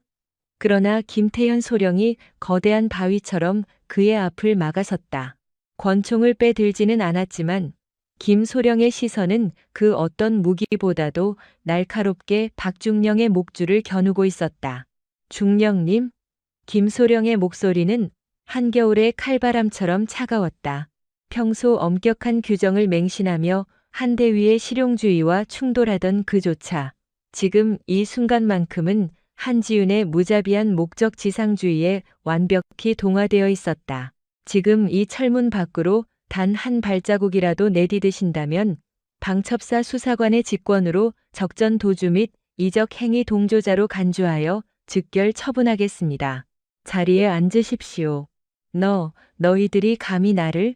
박중령의 입술이 파르르 떨렸지만 다리는 이미 힘이 풀려 꺾이고 있었다. 불과 10분 전 한 대위를 조롱하던 간부의 얼굴은 이제 핏기가 완전히 가신 채 시체처럼 새하얗게 질려버렸다. 권력 상실의 공포 앞에서 그는 껍데기만 남은 겁쟁이였다. 같은 시각 604고지 후면 능선의 영매복 진지. 살을 애는 듯한 차가운 비가 쏟아지는 참호 속에서 수색 대원들은 짐승처럼 숨을 죽이고 있었다. 진흙과 핏물로 범벅이 된 K 소총을 움켜쥔 최민석 상사의 시선은 참호 한 구석에 웅크린 통신병 정일병을 향해 고정되어 있었다. 방금 전 무전망을 통해 가짜 좌표가 하달되었을 때 정일병은 유독 불안한 기색으로 암호화 주파수 다이얼을 은밀하게 조작했다. 통신망 암호키를 전담하는 그가 실시간으로 아군의 좌표를 송신해온 두더지라면 모든 작전 유출의 퍼즐이 소름 돋게 맞아떨어진다. 최 상사의 심장이 갈기갈기 찢어지는 듯했다. 어제까지만 해도 초코파이를 나누어 먹으며 늙으신 어머니께 식당을 차려드리고 싶다며 수줍게 웃던 앳된 병사였다. 무엇이 저 순박한 아이를 아군의 등 뒤에 칼을 꽂는 배신자로 만들었는가. 하지만 지금은 전우를 동정할 때가 아니었다. 슥, 빗줄기 너머로 검은 그림자들이 유령처럼 일렁이기 시작했다. 적의 우회 타격대였다. 놈들은 두더지가 넘겨준 가짜 좌표를 완벽한 사각지대라 맹신한 채 일렬 종대로 진격해오고 있었다. 자신들의 등 뒤로 최 상사의 수색대원들이 반원 형태의 영매복 포위망 킬소온을 형성하고 있다는 사실을 꿈에도 모른 채 최 상사가 주먹을 쥐며 수신호를 보냈다. 찰칵 수십 정의 소총 장전음이 빗소리에 묻혔다. 병사들의 충혈된 눈동자에는 전우들의 참혹한 죽음에 대한 비통함이 지독한 살기로 변해 이글거리고 있었다. 대위님, 적 본대 킬존 진입 완료. 최 상사가 귓속말하듯 무전기에 대고 속삭였다. 벙커 안.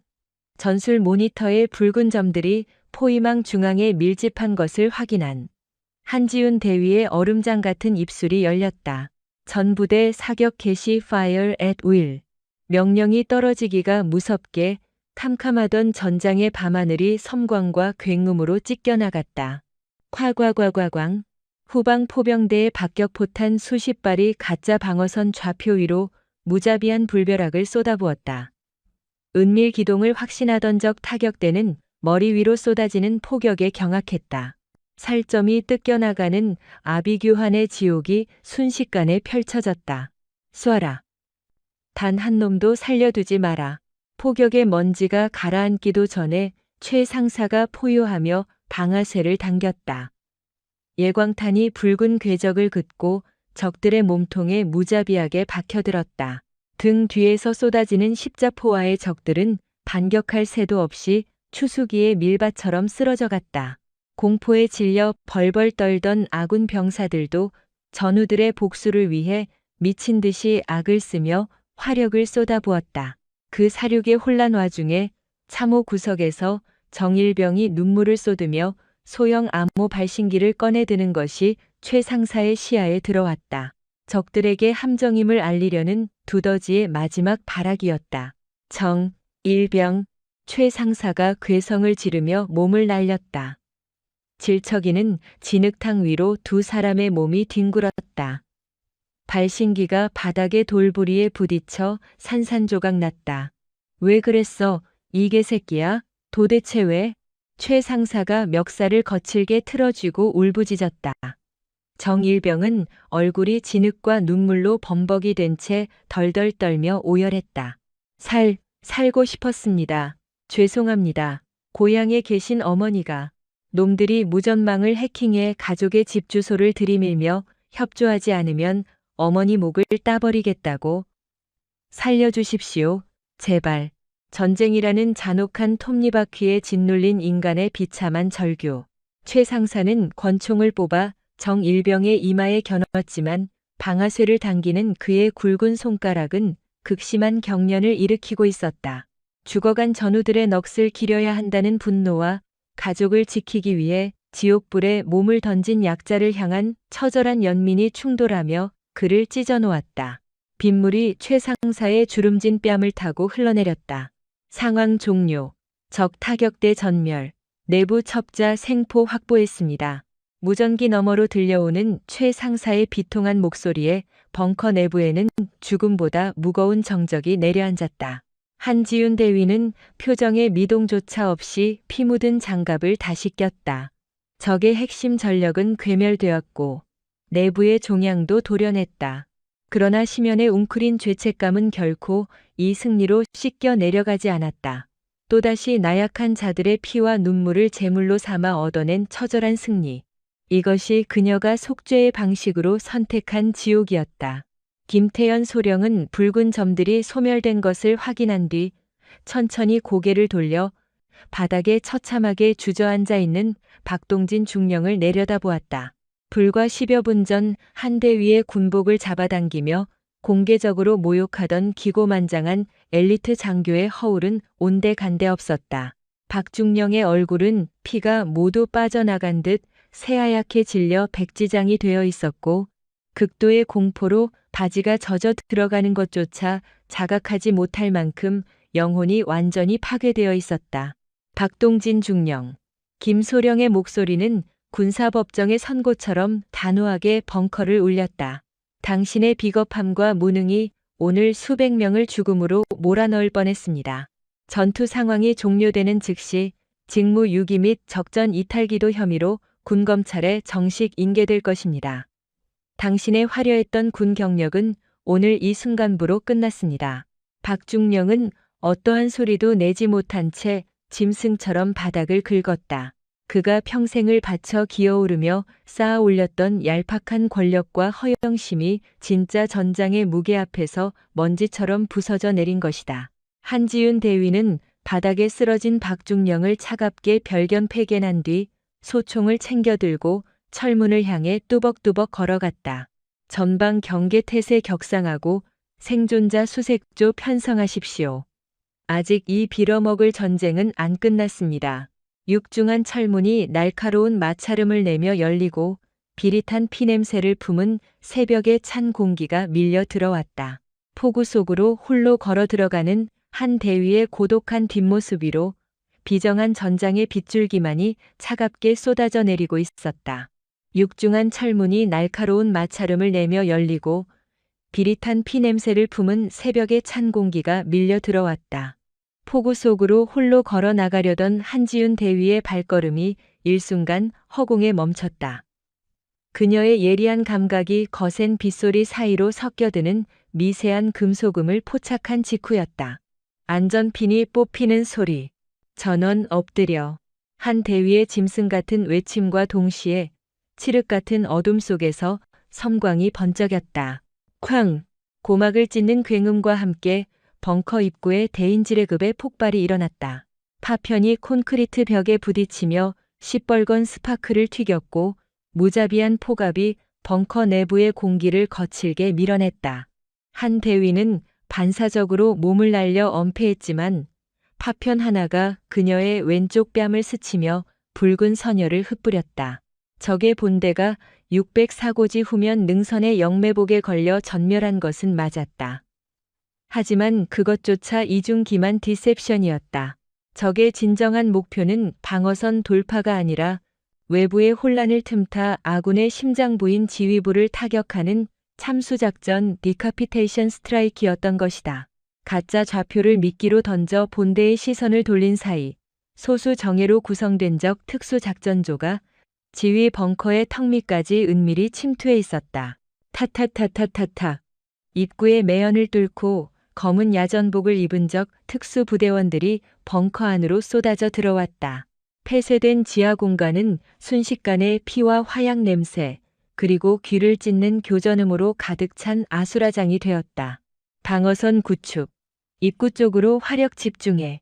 김태현 소령이 즉각 KO 권총을 뽑아 들고 응사하며 소리쳤다. 평소 엄격한 규정과 절차만을 따지며 한 대위와 충돌하던 그의 모습은 온데간데 없이 오직 생존과 방어를 위한 기계처럼 냉철하고 정확하게 방아쇠를 당겼다. 탕, 탕. 김소령의 총구에서 뿜어진 탄환이 진입하던 적 천병의 흉부에 정확히 꽂혔다. 하지만 살인 병기로 훈련받은 적들은 동료의 죽음에도 아랑곳하지 않고 전술 기동을 펼치며 벙커 내부의 사각지대를 파고들었다. 그 아비규환의 와중에 벙커 구석에서 통신 장비를 조작하던 지휘 통제실 소속 강중사가 돌연 자리에서 일어났다. 그의 손에는 권총이 쥐어져 있었고 떨리는 총구는 다름 아닌 교전 중인 김태현 소령의 등 뒤를 향하고 있었다. 움직이지 마십시오. 총 버려. 강 중사의 목소리는 극심한 공포와 절망으로 심하게 갈라져 있었다. 밖에서 최민석 상사에게 붙잡힌 정일병은 암호 송신을 거들던 단순한 하수인에 불과했다. 통신망에 마스터 키를 쥐고 지휘부의 정확한 위치를 실시간으로 유도한 진짜 두더지는 바로 통신반장 강중사였다. 강중사, 제정신인가? 김소령이 총탄이 빗발치는 와중에도 날카롭게 일갈했다. 나라고 이러고 싶었겠습니까? 아내가. 임신한 내 아내가 놈들의 끈아풀들에게 인질로 잡혀 있습니다. 놈들이 시키는 대로 벙커 문을 열어주지 않으면 아내의 배를 갈라버리겠다고. 으아아. 전쟁이라는 비정한 톱니바퀴가 만들어낸 참혹한 비극이었다. 적들은 인간의 가장 약한 고리, 즉 가족에 대한 사랑과 절망을 인질로 삼아 아군의 심장부에 독을 심었다. 눈물로 범벅이 된 강중사가 오열하며 김소령을 향해 방아쇠를 당기려는 찰나였다. 탕! 강중사의 권총이 허공으로 튕겨나갔다. 엎드려 있던 한지윤 대위의 K1 소총에서 뿜어진 단발 사격이 강중사의 오른쪽 어깨를 정확히 꿰뚫은 것이다. 치명상을 피하면서도 즉각적으로 전투력을 상실시키는 완벽하고 냉혹한 전술 사격이었다.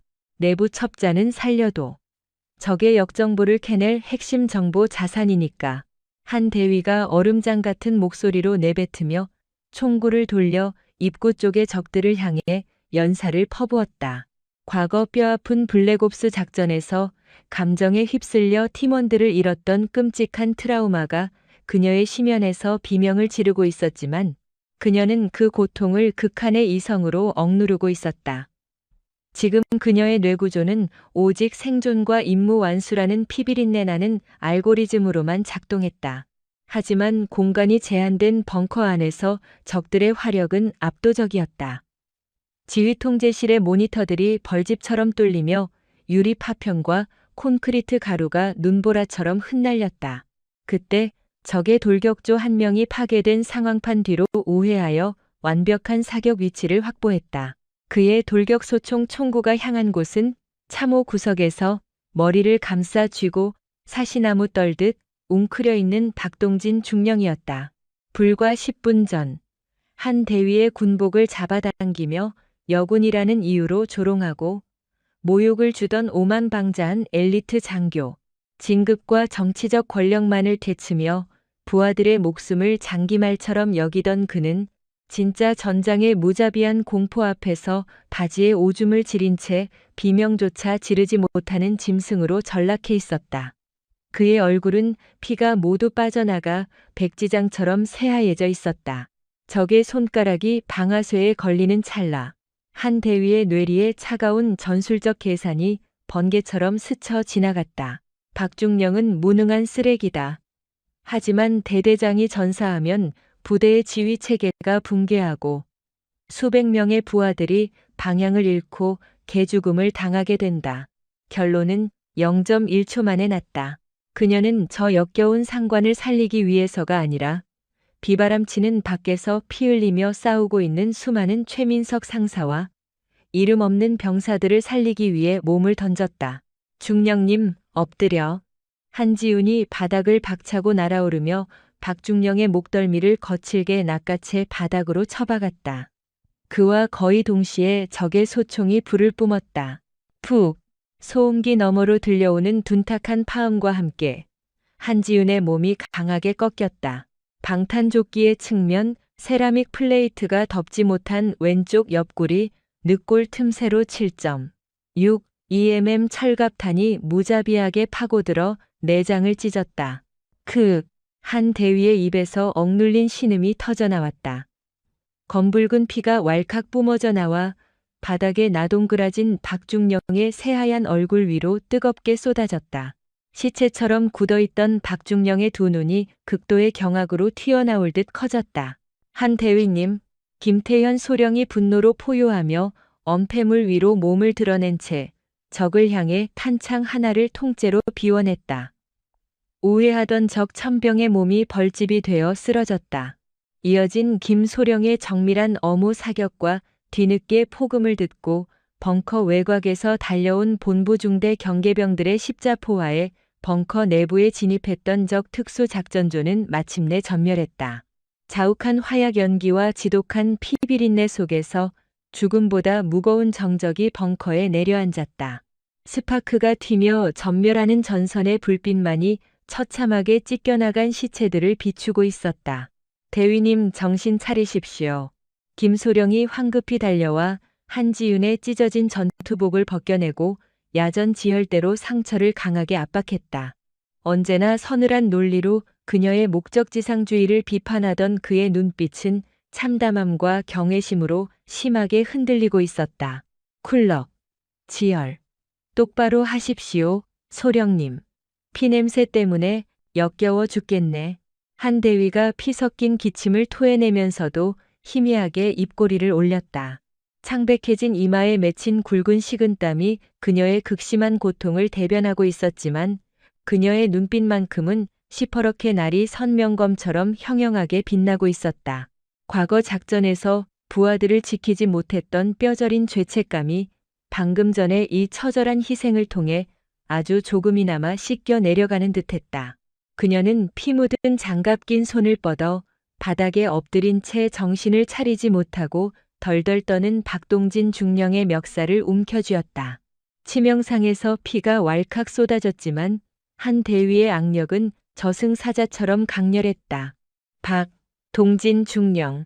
한 대위의 피 끓는 목소리가 지옥 밑바닥에서 끌어올린 선고처럼 벙커 안을 울렸다.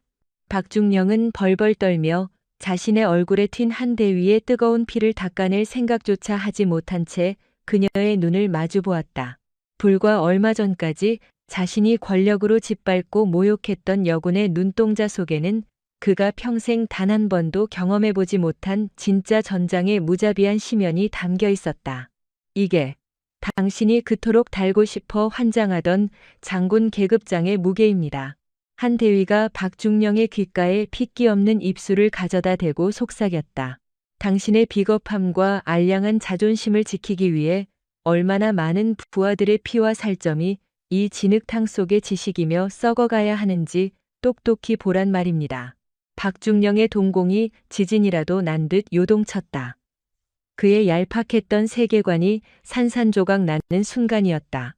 안전한 후방에서 권력에 기대어 군림하던 그의 허영심은 무능한 상관을 살리기 위해 주저없이 총알을 받아낸 부하의 처절한 희생 앞에서 철저히 붕괴했다. 자신이 껍데기만 남은 기생충에 불과하다는 끔찍한 진실이 그의 영혼을 난도질했다. 그는 그저 두 손으로 머리를 감싸쥐고 짐승 같은 오열을 토해낼 뿐이었다. 치익, 대위님, 여기는 최상사. 벙커 외부 및 능선 주변 잔여 적군 소탕 완료. 지휘부 피해 상황 보고 바랍니다. 피로 물든 통전기 너머로 최민석 상사의 다급한 목소리가 울려 퍼졌다. 전우를 잃은 분노와 늙은 어머니를 지키기 위해 배신자가 된 어린 병사를 직접 처단해야만 했던 노병의 비통함이 처절하게 서려 있는 목소리였다. 김소령이 한 대위의 상처를 억누른 채 무전기를 집어들었다. 여기는 김태현 소령. 지휘부 방어 성공. 진입 한적 타격대 전멸. 내부 첩자 1명 추가 생포했다. 김소령은 잠시 숨을 고르며 거칠게 숨을 헐떡이는 한지훈 대위와 바닥에 처박혀 오는 박중령을 번갈아 보았다. 그리고 한지훈 대위가 흉부 관통상을 입었다. 즉시 최우선 의무후송 헬기 MEDEVAC 요청해. 알겠습니다. 당장 조치하겠습니다. 대위님 살아계셔야 합니다. 김소령이 무전기를 내려놓고 핏발선 눈으로 한 대위를 내려다보았다. 왜 그러셨습니까? 저런 무능한 쓰레기를 살리겠다고 당신 목숨을 버릴 뻔했습니다. 쓰레기라도 지휘관이 담지면 전선이 무너집니다. 한 대위가 고통 속에 눈을 감으며 흐릿하게 미소 지었다. 그리고 소령님은 아직 모릅니까? 누군가를 버려두고 혼자 살아남는 지옥이 얼마나 끔찍한 것인지. 김소령은 아무 말도 하지 못했다. 그저 규정이라는 명목하에 타인의 희생을 재단하려 했던 자신의 오만함을 뉘우치며 피에 젖은 한 대위의 차가운 손을 꽉 맞잡아줄 뿐이었다. 지하 벙커의 박살난 콘크리트 바닥 위로 살아남은 자들이 짊어져야 할 지위의 대가가 붉은 피가 되어 끝없이 고여가고 있었다. 밖에는 여전히 이 전장의 모든 잔혹함을 씻어내려는 듯 비정한 폭우만이 무심하게 쏟아져 내리고 있었다. 먹먹한 이명 속에서 육중한 로터 회전음이 새벽의 정적을 무자비하게 찢어발겼다. 두두두두.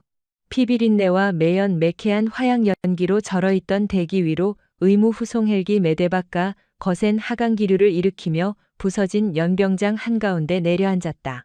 밤새 벙커를 두드리며 쏟아지던 비정한 폭우는 어느새 잿빛 이슬비로 바뀌어 있었고 동틀녘의 희미하고 차가운 여명은 처참하게 유린당한 전방대대의 폐허를 가감없이 비추고 있었다. 서둘러. 환자 상태가 불안정하다. 출혈이 너무 심해. 김태현 소령의 다급한 외침과 함께 의무병들이 들것을 들고 벙커 안으로 쇄도했다. 한지윤 대위의 몸은 이미 싸늘하게 식어가고 있었다.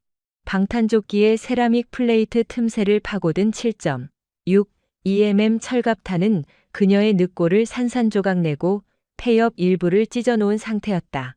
거친 야전 지혈대로 강하게 억눌러 놓은 상처 부위에서는 호흡을 할 때마다 검붉은 거품이 섞인 피가 쿨럭이며 쏟아져 나왔다. 의식이 혼미해져가는 와중에도 그녀의 장갑 낀 손은 자신의 K1 소총 멜빵끈을 사력으로 쥐고 놓지 않았다. 그것은 삶에 대한 미련이 아니라 끝까지 임무를 완수하겠다는 전사의 맹렬한 본능이었다. 들것에 실려 헬기로 이송되는 그녀의 뒤로 박살난 벙커 바닥에는 길고 끔찍한 핏자국이 점점이 이어졌다. 박동진 중령은 넋이 나간 사람처럼 무너진 지휘 통제실 구석에 주저앉아 그 광경을 바라보고 있었다. 그의 초점 없는 시선은 허공을 떠돌다 이내 자신의 양손에 멈춰섰다. 덜덜 떨리는 두 손은 한 대위의 뜨거운 피로 붉게 코팅되어 있었다. 불과 10여 분 전 여군의 군복 깃을 거칠게 잡아당기며 오만하게 권위와 위계 질서를 들먹이던 그 손이었다. 이게 당신이 그토록 달고 싶어 환장하던 장군 계급장의 무게입니다. 당신의 비겁함을 지키기 위해 얼마나 많은 부하들의 피와 살점이 지식이며 썩어가야 하는지 똑똑히 보란 말입니다. 한 대위가 토해냈던 피 끓는 저주 섞인 속삭임이 환청처럼 그의 고막을 끊임없이 강타했다. 박중령은 입을 벌렸지만 비명조차 새어나오지 않았다. 그는 엘리트 코스만을 밟아온 자신의 완벽한 군 생활을 자랑스러워했다. 진급을 위해 서류상의 완벽함과 윗선의 눈치만을 살폈고 부하들의 목숨은 자신의 영달을 위한 장기말 그 이상도 이하도 아니라고 여겼다. 실패를 두려워하며 끊임없이 부하들을 억압했던 그의 독선적인 권위주의는 사실 실전에 대한 끔찍한 공포를 감추기 위한 알량한 방어기제에 불과했다. 하지만 진짜 전장이라는 무자비한 심판대 위에서 그는 가장 먼저 오줌을 지리며 바닥을 기는 짐승으로 전락했다. 오히려 그가 계집애라며 벌레 취급했던 부하가 자신의 피와 살점을 갈아 넣어 무능한 상관의 목숨을 연장시켜 주었다. 박중령의 목구멍 깊은 곳에서부터 뜨겁고 역겨운 덩어리가 치밀어 올랐다. 그것은 수치심을 넘어선 자기 존재 자체에 대한 근원적인 혐오와 끔찍한 절망이었다. 대대장님. 최민석 상사의 굵고 갈라진 목소리가 그의 참담한 상념을 깼다. 최 상사의 전투복은 적과 아군의 피, 그리고 진흙으로 엉망이 되어 있었고 그의 곁에는 진짜 두더지였던 통신반장 강중사가 결박된 채 꿇어앉아 짐승처럼 오열하고 있었다. 최 상사의 눈빛에는 예전 같은 복종이나 원망의 감정조차 없었다. 그저 전장에서 가장 무가치한 폐기물을 바라보는 듯한 무겁고 서늘한 경멸만이 짙게 깔려 있었다. 그 단호한 시선이 박중령의 척추를 완전히 부러뜨렸다. 그로부터 한 달 뒤 국군 수도병원 중환자실 산하 국군 방첩사령부 통제구역. 무균실 특유의 소독약 냄새와 기계적인 심장, 박동기 소리만이 울리는 차가운 공간 속에서 한지윤 대위는 창백한 얼굴로 환자복을 입은 채 병상에 기대어 앉아 있었다. 왼쪽 흉부부터 골반 위쪽까지 두껍게 감긴 압박 붕대 아래로는 여전히 톱날로 생사를 써는 듯한 끔찍한 통증이 간헐적으로 밀려왔다.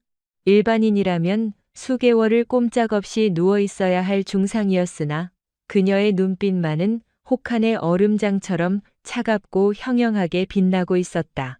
철제문이 열리고 정복 차림의 김태연 소령이 병실로 들어왔다. 언제나 각 잡힌 태도를 유지하던 그의 표정에는 이전보다 훨씬 깊고 짙은 그림자가 드리워져 있었다. 의무 기록을 보니 회복 속도가 괴물 수준이더군요. 몸은 좀 어떻습니까? 김소령이 의자를 당겨 앉으며 조심스럽게 입을 열었다. 진통제 투여량을 절반으로 줄였습니다. 약기운에 머리가 둔해지는 건 질색이라서요. 생포한 강중사는 어떻게 되었습니까? 한 대위가 감상적인 인사치레를 생략한 채 곧바로 본론의 심장부를 찔렀다. 김소령은 옅은 한숨을 쉬며 보안 인가된 태블릿 PC를 꺼내 그녀에게 내밀었다. 당신의 차가운 이성이 또 한 번 증명되었습니다. 강 중사를 즉결 처분하지 않고 생포한 덕분에 적이 우리 후방 통신망에 심어둔 딥커블 백도어의 전체 노드를 파악할 수 있었습니다. 강 중사의 아내 역시 방첩사 특수임무대가 투입되어 무사히 구출했습니다. 현재 적의 대남 공작 조직망 중 핵심 루트 40% 이상이 식별되어 일제 소탕 작전이 진행 중입니다. 한지우는 그제야 팽팽하게 당겨져 있던 안면 근육을 미세하게 풀었다. 다행이군요. 최 상사님과 대대원들의 피해 규모는 전사 14명, 중상 22명. 하지만 지휘부가 온전하게 버텨준 덕분에 전방 철책의 추가적인 방어선 붕괴는 막을 수 있었습니다. 김소령의 목소리가 끝자락에서 살짝 떨렸다.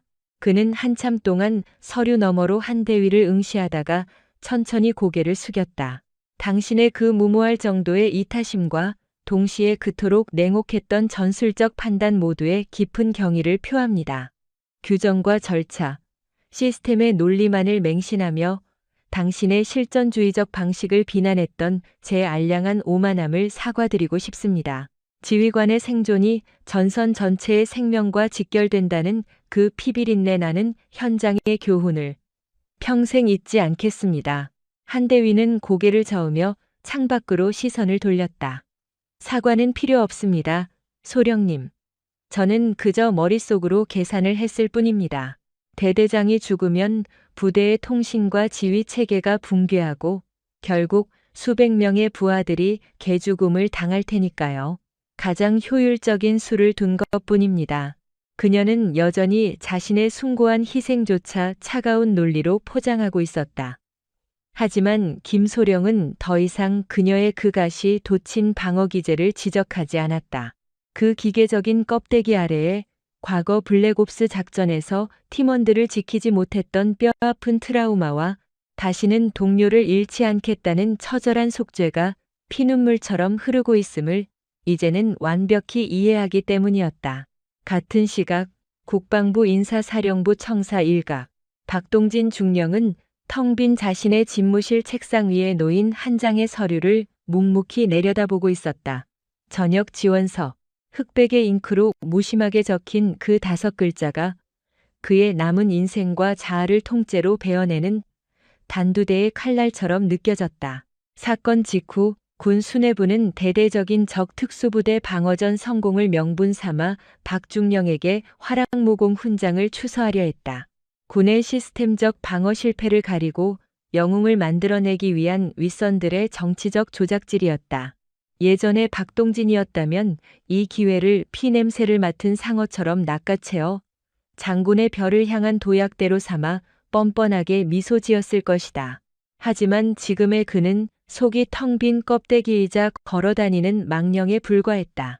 그는 자신의 정복 깃에 달려있던 중령 계급장을 천천히 떼어냈다. 언제나 자랑스럽게 쓰다듬었던 차가운 금속의 촉감이 오늘따라 수십 톤의 납덩이처럼 묵직하게 그의 손목을 짓눌렀다.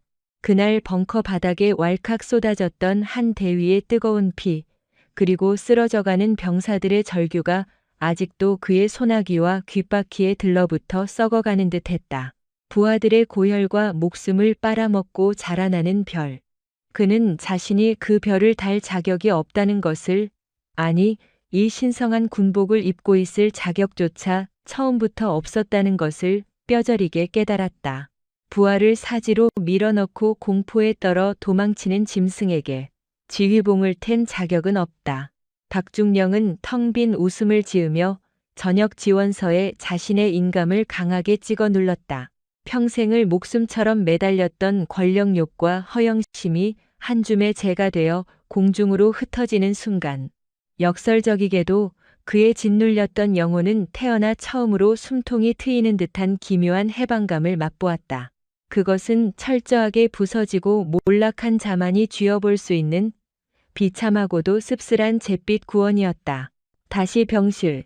김소령이 조용히 경례를 남기고 떠난 후 한대위는 힘겹게 상체를 일으켜 홀로 병실 창문을 열었다.